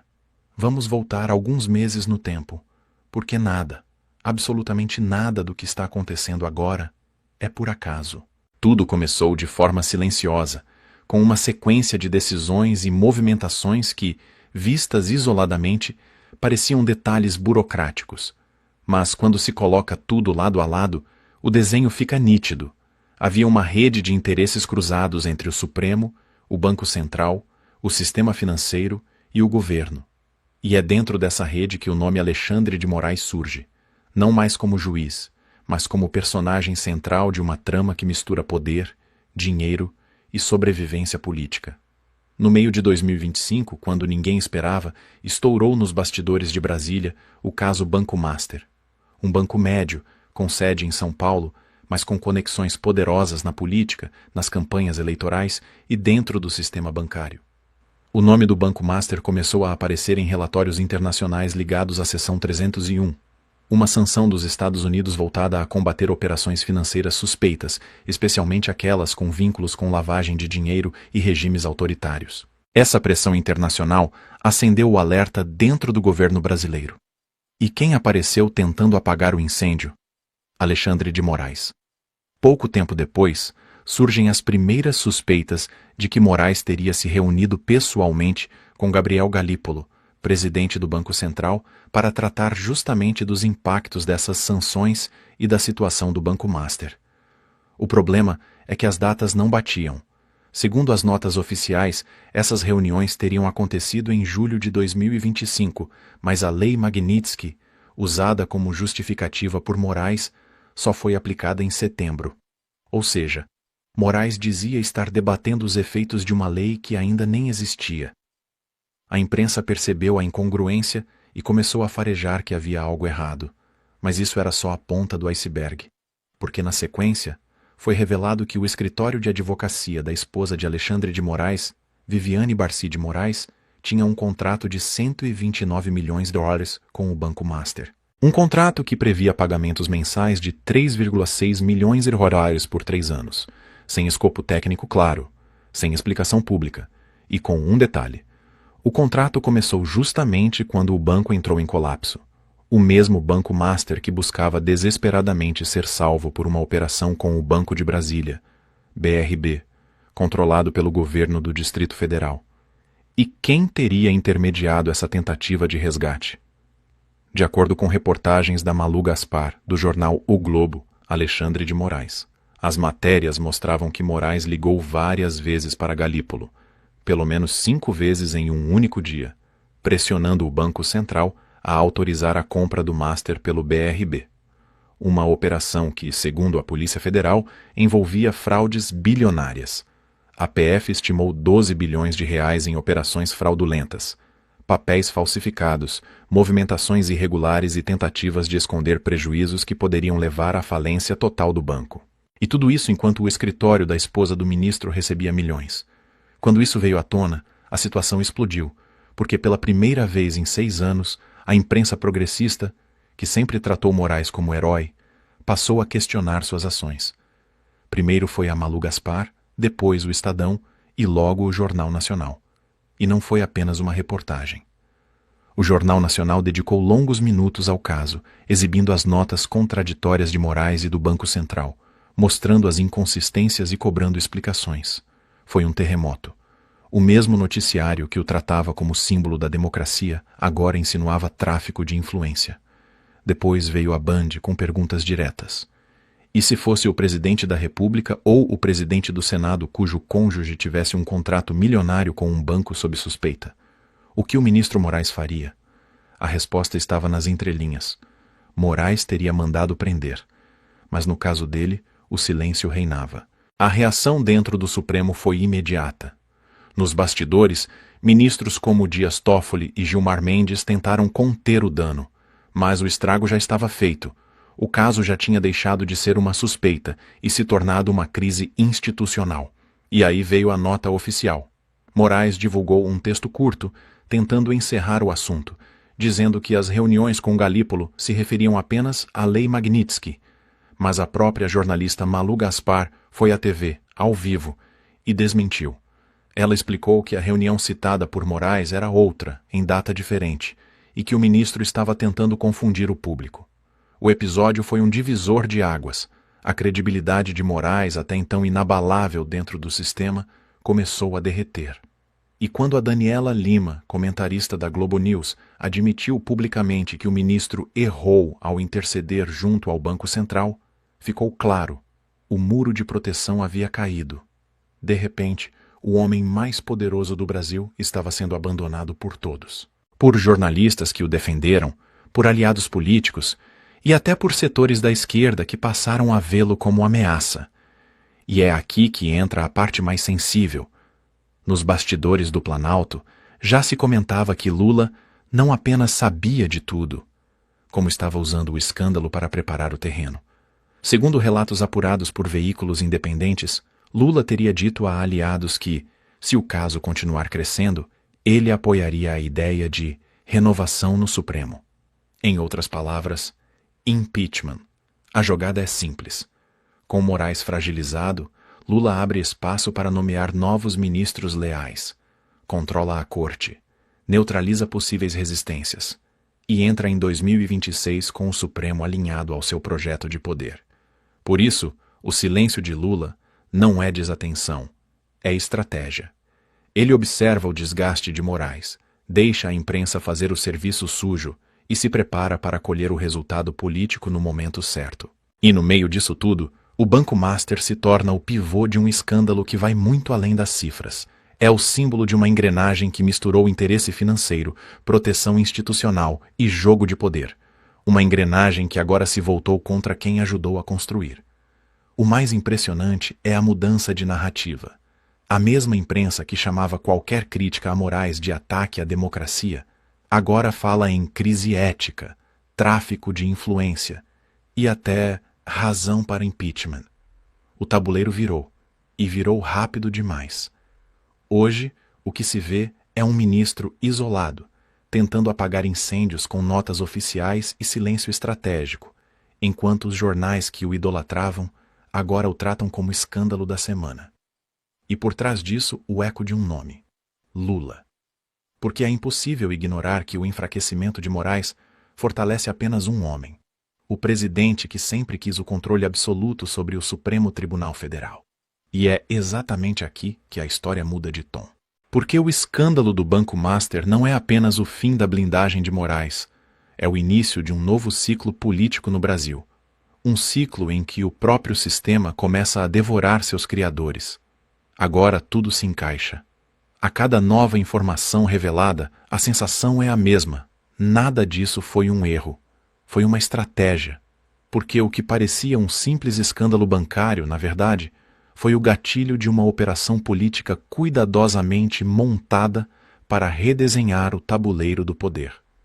E no centro dessa operação está Lula. Enquanto a imprensa fingia indignação, o Planalto assistia ao colapso de Alexandre de Moraes com um sorriso discreto no rosto. Porque, no fundo, tudo o que está acontecendo agora serve diretamente aos interesses de Lula. Pense comigo, durante anos, o Supremo foi a fortaleza que blindou o sistema. Moraes foi o executor dessa blindagem.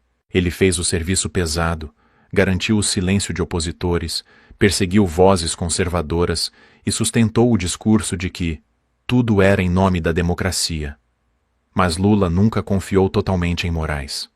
Ele sabia que, no fundo, Moraes tinha laços fortes com o Centrão, com a Faria Lima e com setores que não se curvam integralmente ao PT. Por isso, bastou uma brecha, um contrato suspeito, um erro de cálculo, um vazamento, para que o presidente enxergasse ali a oportunidade perfeita, livrar-se de um aliado que se tornou perigoso. E essa oportunidade surgiu com o escândalo do Banco Master. Assim que as investigações começaram a atingir o coração do Supremo, o Palácio do Planalto mudou de postura. Nenhuma nota pública em defesa de Moraes, nenhum gesto de solidariedade, nenhum telefonema. O silêncio de Lula era ensurdecedor e revelador. Nos bastidores, segundo relatos que circulam entre parlamentares, o próprio Lula teria dito que é melhor deixar o processo seguir. Traduzindo, deixa o sistema engolir o próprio homem que o sustentou. E há um motivo político muito claro por trás disso. O mandato de Moraes vai até 2030, mas se ele cair antes, se for afastado por impeachment, Lula ganha o direito de indicar mais um nome ao Supremo. E não apenas isso. Ele aumenta sua influência direta sobre as decisões que envolvem o governo e as eleições de 2026. É o sonho de qualquer presidente que busca controle total do poder. E o que começou como um escândalo financeiro se transforma diante dos nossos olhos em um xadrez de sobrevivência política. O Banco Master foi o estopim, mas o objetivo é outro: a recomposição do Supremo sob comando de Lula. E tudo indica que essa estratégia começou a ser costurada muito antes da crise vir à tona. Veja o padrão. Em 2025, Lula tentou emplacar Jorge Messias, o Bessias dos tempos do petismo, como ministro do Supremo. A indicação encontrou resistência no Senado, especialmente em Davi Alcolumbre e Rodrigo Pacheco, que não engoliram o jogo do Planalto. Naquele momento, Moraes foi visto como um obstáculo para o governo avançar no controle institucional.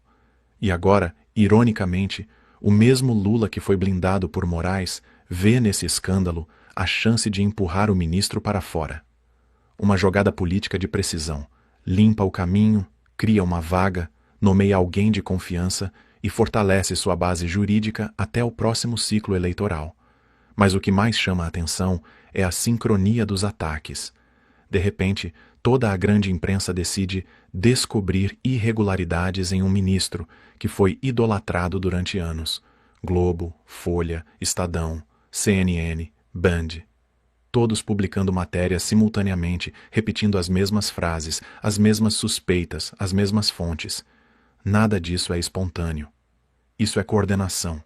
Alguém liberou o sinal verde. E esse alguém tem poder o bastante para fazer a mídia de esquerda inverter o discurso da noite para o dia. E repare na mudança de tom. Antes bastava questionar Moraes para ser taxado de antidemocrático. Agora, os mesmos jornalistas dizem abertamente: ele errou. É grave. Pode ser caso de impeachment. A palavra impeachment, que era proibida quando se tratava de ministros do Supremo, agora virou pauta diária. E quem mais ganha com isso? Lula. Porque a pressão vem da imprensa, não do governo. Ele se mantém neutro, com as mãos limpas, enquanto o cerco se fecha. É o golpe político perfeito: derrubar sem sujar as mãos. E há outro detalhe que explica o silêncio do Planalto. O escândalo do Banco Master também envolve personagens muito próximos ao governo. Advogados ligados ao PT, empresários que financiaram campanhas e figuras que circularam entre Brasília e São Paulo nos bastidores da operação. Para Lula, deixar o caso explodir tem um duplo efeito. Desgasta Moraes e desvia o foco de quem realmente se beneficiou do sistema. A lógica é simples. Destrua o mensageiro, salve a estrutura. O sistema troca de peça, mas o jogo continua o mesmo. E agora, com o nome de Moraes queimado e a imprensa abrindo o caminho, o Planalto começa a preparar o discurso da renovação institucional. Um discurso que na prática significa impeachment técnico e substituição estratégica. Moraes se torna o bode expiatório perfeito. Ele paga pelos abusos que o próprio sistema pediu que cometesse. É descartado quando deixa de ser útil. E a máquina segue rodando. Mas o que Lula talvez não esperasse é que essa manobra pudesse gerar uma reação inversa, a exposição pública dos bastidores entre o Supremo, o Banco Central e os grupos financeiros que sustentam o poder político no Brasil. Porque quanto mais essa história é revelada, mais brasileiros percebem que o problema não é um nome, é o sistema inteiro. Um sistema que fabrica heróis e vilões conforme a conveniência do momento. Agora, o jogo está escancarado. Moraes foi usado e agora está sendo descartado. E o Banco Master foi apenas a faísca que revelou o verdadeiro combustível dessa fogueira, o poder absoluto. E sabe o que mais espanta em tudo isso? Não é o escândalo em si, é o silêncio seletivo. Durante anos, qualquer crítica a Alexandre de Moraes era tratada como crime. Deputados foram cassados, jornalistas foram censurados, cidadãos comuns foram processados por expressar opinião. Mas agora, quando a própria imprensa admite que Moraes errou, que ele interferiu em assuntos de interesse pessoal, que mentiu em nota oficial, que agiu fora dos limites éticos, o que acontece? Nada. Nenhuma operação da Polícia Federal, nenhuma apreensão, nenhuma censura. Então eu pergunto, desde quando errar se tornou aceitável dependendo de quem erra? Quando um conservador é acusado, o processo começa antes da investigação. Mas quando é um ministro do Supremo, vale tudo, até reunião secreta com banqueiro e contrato de 129 milhões com a esposa. Desde quando isso virou normal? Desde quando o poder passou a ser o único critério de inocência? A verdade é dura, mas precisa ser dita. No Brasil de hoje, não existe mais moral pública, existe conveniência. E o mesmo sistema que dizia proteger a democracia, agora tenta esconder o próprio reflexo no espelho. É revoltante ver jornalistas, políticos e ministros agirem como se o povo fosse ingênuo. Como se ninguém percebesse que há 2 pesos e 2 medidas. Eles acham que basta mudar a manchete e tudo se apaga. Mas não se apaga. Porque o brasileiro acordou. A indignação não é mais monopólio da esquerda. O povo vê, entende e compara. Se fosse qualquer nome ligado à direita, a manchete seria escândalo de corrupção, crime de influência, vergonha nacional. Mas como o nome é Moraes, o verbo muda. Situação delicada, mal entendido, erro administrativo. Ironia é pouco, é deboche institucional. E onde estão agora os mesmos que gritavam ninguém está acima da lei? Onde está o ninguém pode tudo? Porque até aqui, o único que pôde tudo foi Moraes. E o sistema o deixou acreditar nisso, até o momento em que precisou descartá-lo. O mais cínico é ver jornalistas de estúdio se comportando como se tivessem acabado de descobrir o óbvio. Durante 6 anos, ignoraram abusos, censura, perseguição e arbitrariedade. Mas bastou o nome da esposa aparecer num contrato de 129 milhões para eles se lembrarem da ética. Agora, subitamente, a mesma imprensa que chamava Moraes de herói da democracia o chama de problema institucional. E o que muda? Nada. O problema continua o mesmo. O poder continua concentrado nas mesmas mãos, apenas trocando de rosto. Mas o que eles não esperavam é que essa indignação não ficasse restrita à direita. Hoje, até parte da esquerda está desconfortável, porque o que está em jogo já ultrapassou partidos e ideologias. É uma crise moral, é o colapso da credibilidade das instituições. O STF, que deveria ser exemplo de imparcialidade, tornou-se palco de vaidades e acordos. O governo, que prometia transparência, agora joga xadrez com a biografia dos próprios aliados. E a imprensa, que dizia fiscalizar o poder, virou o instrumento do poder, até ser usada e descartada também. É um ciclo de hipocrisia, e Moraes é só o capítulo mais visível dele. Mas há um detalhe que nenhum deles consegue apagar. A indignação popular não obedece mais à narrativa. Não adianta tentar reescrever os fatos. Não adianta fingir que tudo é teoria da conspiração. Quando o povo sente a injustiça, não precisa de manual. Ele sabe que algo está errado, e algo está profundamente errado. O país que prende jornalistas por opiniões agora assiste a ministros sendo denunciados por contratos milionários. E a resposta institucional é o silêncio. Isso não é justiça. Isso é conveniência política travestida de legalidade. E enquanto o sistema tenta nos convencer de que tudo está sob controle, o Brasil real está olhando e perguntando: quem controla o controlador? Essa é a pergunta que nenhum deles quer responder. Porque a resposta desmonta toda a farsa. E é por isso que eles têm tanto medo de que essa verdade se espalhe. O que nós estamos vendo agora não é apenas o fim de um ministro.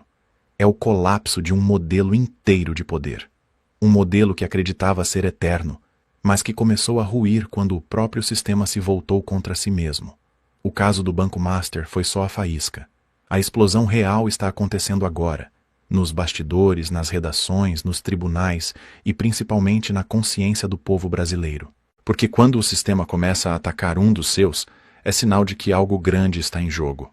Alexandre de Moraes, o homem que se achava inatingível, virou alvo do próprio grupo que o transformou em ídolo. E quem está por trás dessa reviravolta?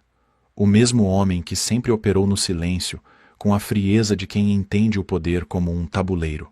Lula. Sim, Lula está jogando xadrez.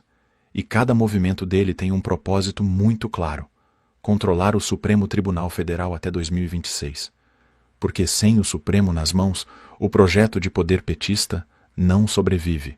Sem juízes alinhados, não há blindagem para os escândalos, não há garantias para as manobras, não há muro para segurar o avanço da direita. E é por isso que, enquanto todos olham para o escândalo do Banco Master, Lula observa o tabuleiro completo. Ele não enxerga um ministro caindo, ele enxerga uma oportunidade. Ao deixar Moraes sangrar em praça pública, Lula cria o discurso perfeito, o discurso da renovação institucional, da moralização do Supremo, da reconstrução da confiança. Mas, no fundo, tudo se resume a uma palavra: domínio. O impeachment de Moraes, se vier, não será justiça, será estratégia. E o nome que ocuparia essa cadeira seria escolhido a dedo. Alguém submisso, obediente, disposto a obedecer ordens políticas travestidas de decisões jurídicas. E o mais impressionante é que tudo isso está acontecendo diante dos nossos olhos. A imprensa, que antes tratava Moraes como herói da democracia, agora o chama de problema ético. Os mesmos jornalistas que perseguiam qualquer um que o criticasse agora o atacam sem piedade. Mas ninguém se pergunta o porquê dessa mudança repentina. É simples. Alguém liberou o ataque. E esse alguém está dentro do poder. É o mesmo Lula que, desde o retorno ao Planalto, sonha em ter o Supremo como extensão do Palácio do Alvorada. Enquanto o povo trabalha, paga impostos e tenta sobreviver, há uma guerra sendo travada nas sombras. Uma guerra pelo controle total das instituições, das leis e principalmente da verdade. Mas existe algo que eles ainda não conseguiram controlar: a consciência do povo brasileiro. E é aí que entra o ponto mais importante dessa história. O brasileiro mudou. A direita amadureceu. A informação circula, mesmo sob censura. O cidadão comum aprendeu a conectar os pontos, a identificar manipulação, a reconhecer discurso pronto. Hoje, o poder não está mais apenas em Brasília. Está nas mãos de quem tem coragem de falar, de questionar, de compartilhar o que a velha imprensa tenta esconder. E é justamente isso que apavora o sistema. Por isso eu te peço, e não é um pedido qualquer, é um chamado. Se você chegou até aqui, se entendeu o que está em jogo, não fique em silêncio. Compartilhe esse vídeo. Mande para seus grupos, amigos, familiares. Publique nas redes, envie no WhatsApp, no Telegram, onde for. Cada compartilhamento é uma faísca de luz em meio à escuridão da mentira. Cada pessoa que entende o que está acontecendo se torna um elo dessa corrente de resistência. Porque este vídeo não é entretenimento. É alerta, é informação, é ato político. O silêncio deles é o combustível da mentira. A nossa voz é o antídoto. Eles tentam apagar a verdade. Mas a verdade sempre encontra um caminho. O que começou com um escândalo bancário pode terminar com uma virada histórica. Se o povo permanecer de pé, consciente e unido, o sistema cai. E o Brasil renasce. Brasil acima de tudo. Deus acima de todos, e a verdade acima do sistema.